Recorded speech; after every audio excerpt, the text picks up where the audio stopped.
નમસ્કાર દર્શક મિત્રો, એડી ન્યૂઝમાં આપનું હાર્દિક સ્વાગત છે। હું છું આપની સાથે આરડી વાઘેલા। જોઈએ આજના મુખ્ય સમાચાર।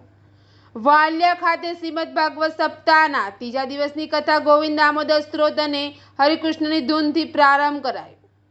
વાલિયાના જીએનએફસી ગ્રાઉન્ડ ખાતે શ્રીમદ ભાગવત સપ્તાહના ત્રીજા દિવસની કથા ગોવિંદ દામોદર સ્ત્રોત અને હરિકૃષ્ણની ધૂનથી પ્રારંભ કરાયો હતો। પ્રસિદ્ધ કથાકાર રમેશભાઈ ઓઝા કથાનું રસપાન કરાવી રહ્યા છે। કથાના ત્રીજા દિવસે સાંસદ મનસુખભાઈ વસાવા સહિતના આગેવાનો ઉપસ્થિત રહ્યા હતા।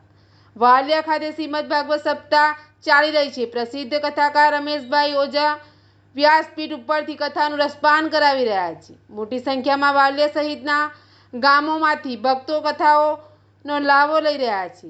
ત્યારે શ્રીમદ ભાગવતની ત્રીજા દિવસની કથાની શરૂઆત ગોવિંદ દામોદર સ્ત્રોત અને હરિકૃષ્ણની મધુર ધૂન સાથે થઈ રહી હતી। શ્રીમદ ભાગવત કથા એ આપણા માટે અનુષ્ઠાનનું પર્વ છે। જેમ ગંગા મૈયા નિત્ય રહે છે, તેમ શ્રીમદ ભાગવત જ્ઞાન યજ્ઞની આ જ્ઞાન ગંગા સતત વહેતી રહે છે। તેમણે ઉમેર્યું હતું કે રાષ્ટ્ર માટે સમાજ માટે બલિદાન આપનારું સદભાગ્ય બધાને પ્રાપ્ત થયું નથી, પરંતુ માનવ ધર્મના નાતે અને રાષ્ટ્ર ધર્મના નાતે મરી શકીએ તો કાંઈ પણ નહીં, પરંતુ રાષ્ટ્રના હિતમાં જીવી તો શકીએ। સનાતન ધર્મ શ્રેષ્ઠ માનવ ધર્મ છે।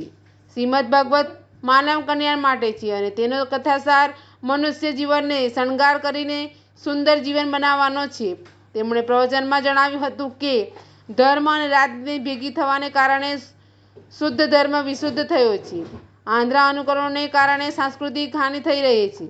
મનુષ્ય તેના માનવીય મૂલ્યો છોડી રહ્યો છે, ક્યાંક દાનવ બનતો દેખાઈ રહ્યો છે। આપણા જ્ઞાન કરતાં આપણું અજ્ઞાન ખૂબ મોટું છે, તેથી શ્રીમદ ભગવતની સાચી સમજની જરૂર છે। ત્રીજા દિવસની આ કથામાં સાંસદ મનસુખભાઈ વસાવા, વાલિયા એપીએમસીના ચેરમેન યોગેન્દ્રસિંહ અને ભરૂચ બેંકના ડાયરેક્ટર ભારતસિંહ વાસદિયા ઉપસ્થિત રહ્યા હતા અને કથાના અંતે ઉપસ્થિત મહાનુભાવોને આરતી ઉતારી ધન્યતા અનુભવી હતી।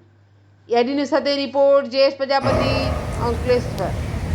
જેને અંતે દર્શન દેવા ભગવાન દ્વારકાનાથ સ્વયં પધાર્યા કુરુક્ષેત્ર।